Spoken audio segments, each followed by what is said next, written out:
watcher, watching the sunrise, and now this object is now at the 7 o'clock position. I'm going to catch it on time-lapse and regular video. Let's zoom in a little further on this. See it behind the trees, the lens flare over here. Let's zoom in on that.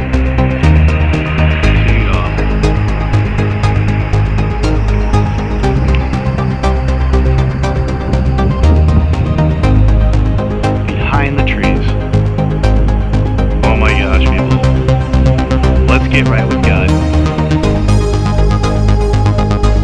Here I am out here in September, and as you can see, there's obviously a really very clear planet that is right north of the sun. And wow, I would love to say it was the moon, but since the moon happens to be right here on the opposite side, there's no way it is.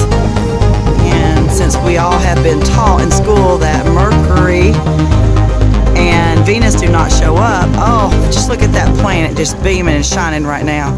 Somebody tell me what it is. Thank you.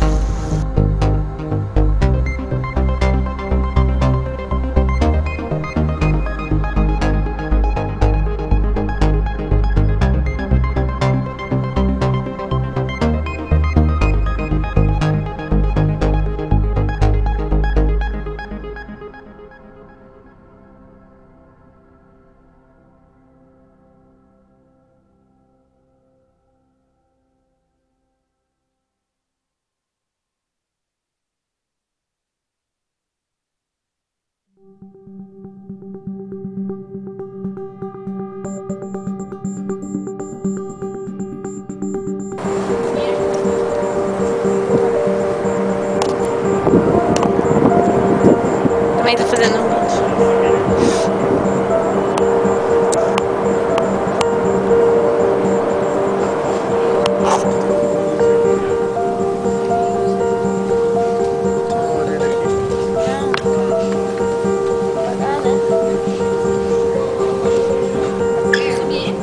Vamos. Say hi.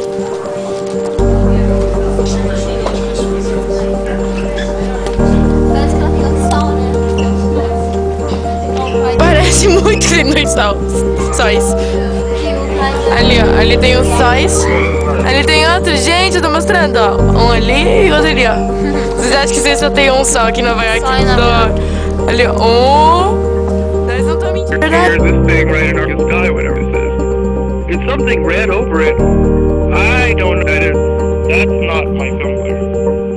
That's not my thumbler. Here's our sign. Here's our second sign. Here's our sign. Here's our second sign. Well, you know, here's what I was thinking. I could talk. Could this possibly be a sun from a different dimension? You know how, you know, they're saying we're moving into the 6th dimension or whatnot, or the 5th, the 4th, 5th, whatever, whichever one. I don't really follow it, but I'm just trying to, you know, verify, make a few people happy. But could this be another?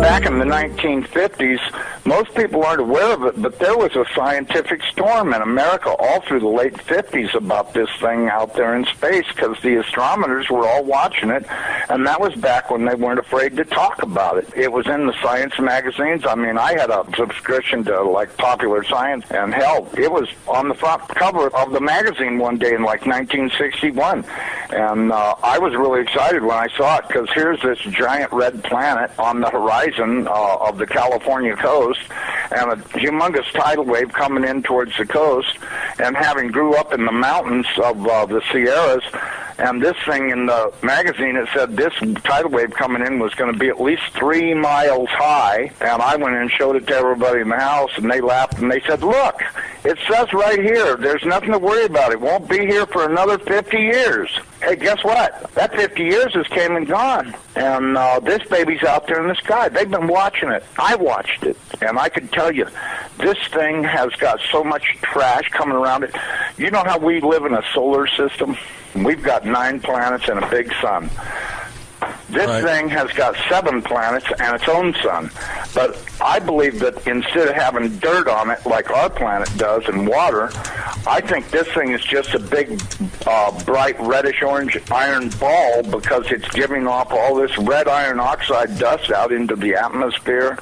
When we thought at first it was just a teeny little red speck of fuzzy red dust in the distance, but over the years as it went by and we watched it, it got bigger and bigger and bigger. And then finally about 2008 we could see this thing like it was across the street, and we could see that it was a blazing hot ball of fire giving out sparkles of red iron oxide dust for thousands of miles in every direction, and you could see the planet circulating it.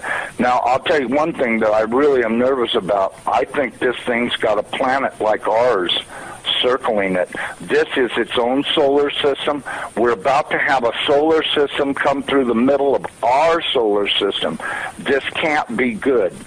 But unfortunately, it looks as though that's what's going to happen. Hopefully nothing in this mess will hit us, even though it does say it will in the Bible, at leastwise it does in my Bible. It says we can expect all kinds of problems.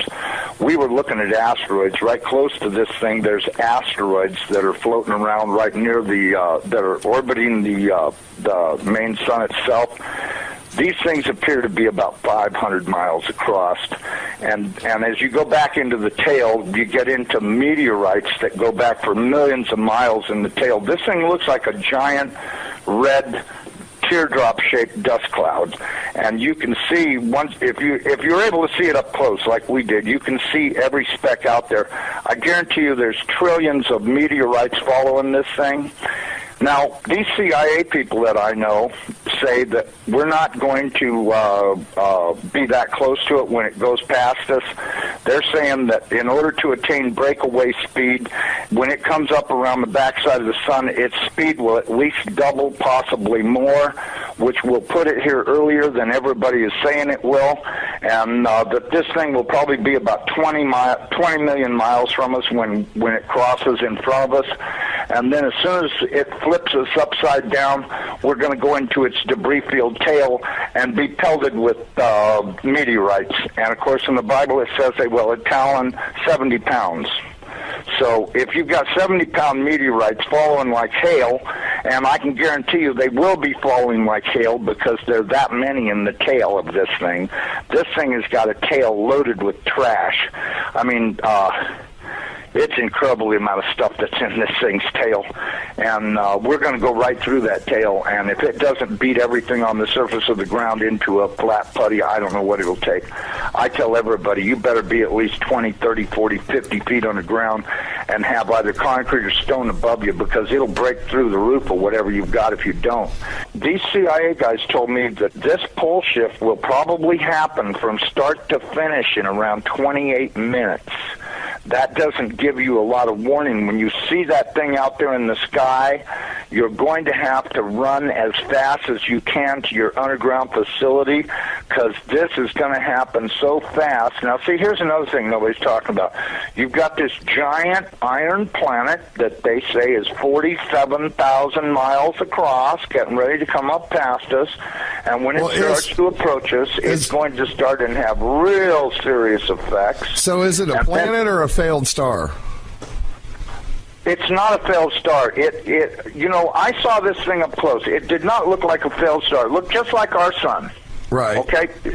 Would you call our sun a failed star? No. Okay, well, you had said planet. I wasn't sure if it was like a failed star brown dwarf or a full sun. So it's a full sun? It looks to me like a miniature sun, just like the one we have. The only difference is our sun is giving off flames and stuff, and this one's doing the same thing as it, but it's giving off this red iron oxide cloud of dust around it, and until it got close, we couldn't even tell what was in there. We could see it was hot, and it looked like it was just a dull red when we were first able to discern it through the red cloud, but as it approached, it started to become more apparent that this thing is just orange hot. I mean, to tell how hot it is, I was told that they estimated between 5 and 10 million degrees, but, you know, I don't really know, if that's right or not. I mean, it's got to be pretty hot because it's sending all of this red iron oxide dust out into space around it, right? And it's got this enormous, and I mean enormous, at least 50 or 100,000 miles on each side of it, this red dust cloud that goes all the way around it. I know when we were watching it, as it started to make the upward swing to approach behind our sun, it was amazing. The red dust cloud settled down. Instead of being round, it started to settle down into a V like wings.